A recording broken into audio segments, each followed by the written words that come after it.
Salut, c'est Jim, j'espère que vous allez bien. Alors, on est aujourd'hui le 29 mars 2024, il est 6h40. Je fais ma review un petit peu plus tard que d'habitude, mais bon, on est encore dans les temps. C'est assez intéressant ce qui s'est passé hier, à différents points de vue. Déjà, enfin, ça y est, on est venu tag le route de ce range-là, qui était donc une compression weekly sur le SP500. On est venu faire une petite incursion et on est venu prendre donc ici la BSL de ce range en weekly, hein, je le rappelle, le voilà ici. Et donc, on a une bougie, la bougie de cette semaine. On a une mèche qui est venue prendre donc la buy side de ce range. Donc ça, c'est intéressant. Ce qui est intéressant aussi, c'est de remarquer la réaction. Pour l'instant, je le rappelle, hein, la dynamique du prix, elle est essentiellement formée par les bougies, par les corps de chandelle. Et après, souvent, les dégâts, ce sont les mèches qui vont les causer. Et en l'occurrence, voilà ce qui s'est passé. Et je vais pouvoir descendre en time frame. Voilà, même si je vais en 1 minute, on voit que ici, en 1 minute, on a eu un break de structure. D'accord, on voit bien ici, là une fractale, ici une bougie impulsive qui laisse un imbalance, c'est retesté, et après, on a une réaction. Alors, ça ne veut pas dire que ça va pas aller plus haut, hein. Ce qui est intéressant également, là du coup, c'est de ma faute, je l'avais oublié, mais c'est qu'aujourd'hui, on est sur le Good Friday, c'est-à-dire qu'aujourd'hui c'est férié et que le CME ne va pas être ouvert. Donc quand je parlais de l'impact du core CPE, eh ben, à mon avis, il a déjà eu lieu. Alors, il y a des marchés qui restent ouverts évidemment, le Forex reste ouvert, même si l'indice DXY n'est pas coté aujourd'hui, et puis les cryptos également restent ouvertes. Mais en tout cas, là ici, on est hier jeudi, à 17h, on a eu notre 17h heure de New York, hein, notre clôture weekly sur les indices.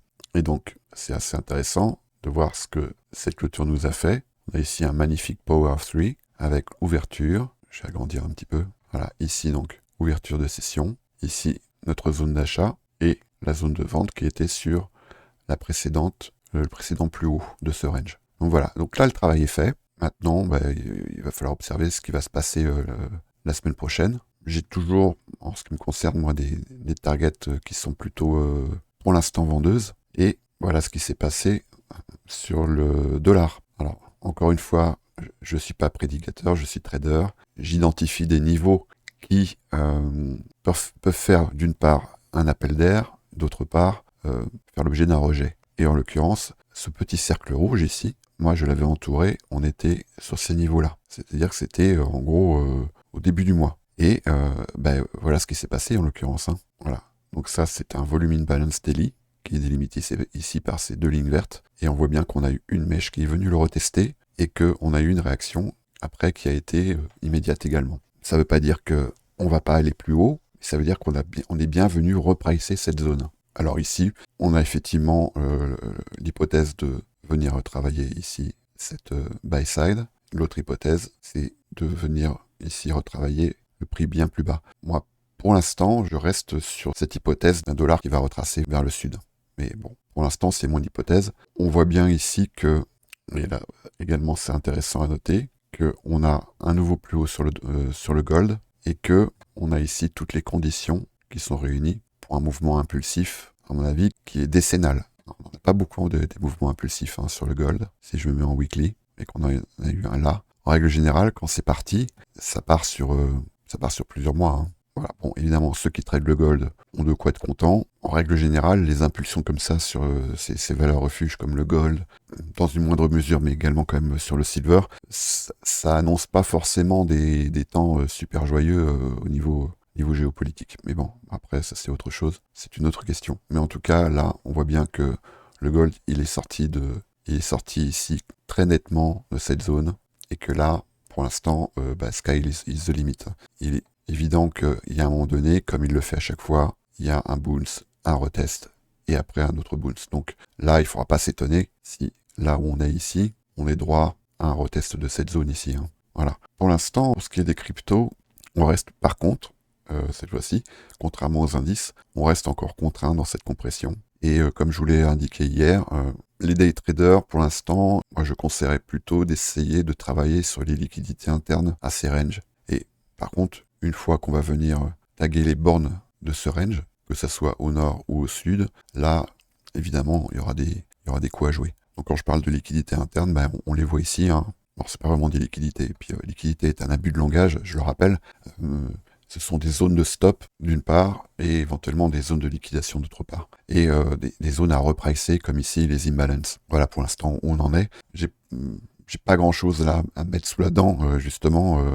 On voit bien qu'ici ici on est sur des zones de compression qui sont pas vraiment confortables, en tout cas en tant que des traders, à travailler. Éventuellement, j'avais noté quelque chose qui pouvait être intéressant ici sur Shiba, parce que là, on voit qu'ici en H1, on a ici une tendance qui est en train de se dessiner, et que, surtout, on est venu ici retravailler cette zone de compression là, par le sud, on est venu ici retravailler cette zone d'imbalance, c'est quand même assez clair, c'est même au tick près, et que là, pour l'instant, le prix semble vouloir réagir, après avoir, d'une part, cassé ce range, et d'autre part, travailler cette zone d'imbalance. Et que là, ici en heure, on peut voir, donc, ici, higher high, higher low, higher high, higher low, higher high, higher low, higher high. Donc ici, sur le travail de cette imbalance là, on pourrait être également sur un higher low. Hop là, voilà ici. Je peux même le noter de cette façon. En admettant qu'on ait une réaction ici, un rejet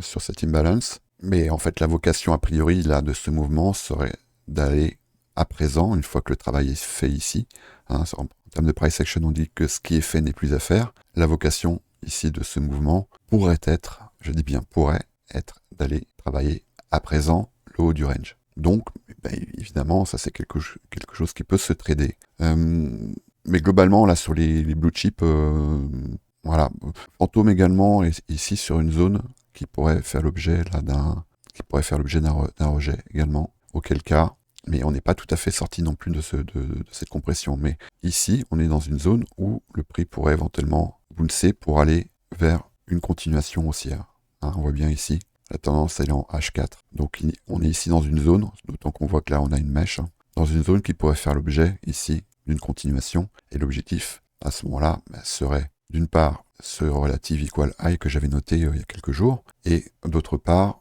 moi j'avais des objectifs qui étaient ceux-ci, j'en avais déjà parlé, voilà, cette zone-là d'imbalance en daily, dans la zone des 1,38. Pour le reste, il n'y a rien qui me chauffe vraiment, donc je préfère m'asseoir sur mes mains.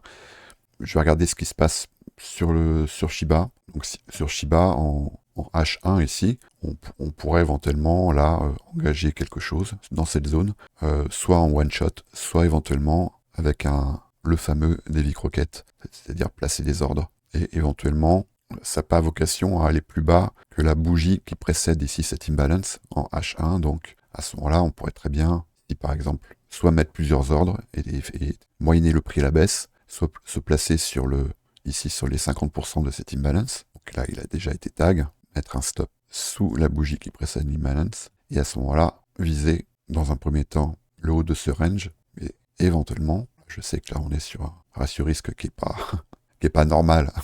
Hein, on va pas avoir un ratio risque de 27 pour 1, c'est pas quelque chose de normal. Donc il est fort probable qu'il y ait un retest peut-être ici de cette zone-là d'imbalance. Mais en tout cas, pourquoi pas avoir comme objectif final celui-ci, mais évidemment, dans ce cas-là, programmer des partiels. Et les partiels, en l'occurrence, ils sont assez clairs, on les voit. On en a un ici, on en a un ici sur cette equal high, et après, toutes les zones ici de swing, hein, ici, puis après, bon. Alors, effectivement, ouais, ça pourrait être un move très sympa. À voir. En tout cas, ici, ce swing low, là, qui vient retester cette zone, on pourrait très bien, ça serait cohérent d'avoir un rejet ici. Pour que, évidemment, cette tendance soit conservée. Cette tendance, évidemment, elle peut tout à fait être cassée. Voilà, c'est tout pour moi. Faites attention à vous. Et à partir de la semaine prochaine, les market reviews, elles se feront en deux parties. Et la première partie sera publique et la deuxième partie, par contre, sera réservée au salon VIP. Donc, si vous voulez pouvoir y accéder, vous avez tous les liens en description pour nous rejoindre. C'est gratuit, évidemment. Et également, en description, je remets le lien pour accéder à la plateforme GoodCryptoX, qui est sur invitation seulement. Mais pas n'importe quelle invitation, il faut que vous soyez invité par quelqu'un qui est éligible à cette plateforme, qui pour l'instant est en bêta. Je le suis, parce que moi j'ai été whitelisté. Donc si vous voulez accéder, pouvoir essayer, tester cette plateforme, donc qui est un bot de trading, mais qui agit directement par wallet non custodial, Donc en décentralisé, eh ben, vous utilisez mon lien, le lien que je mettrai en description de cette vidéo et vous pourrez y accéder automatiquement, sans avoir besoin, et là je le précise, de prendre un abonnement à la plateforme Good Crypto centralisée. C'est ça qui est intéressant, vous pourrez y accéder juste en créant un compte gratuit sur Good Crypto, et à ce moment-là, vous verrez que vous aurez ici accès par ce menu à la plateforme Good Crypto X. Et vous pourrez trader notamment sur les blockchains Ethereum et Arbitrum. Allez, si je vous revois pas, bon week-end. Peut-être que je referai une petite review ce week-end, mais je crois pas. Sauf si je vois que c'est nécessaire. Sinon, je vous dis à lundi.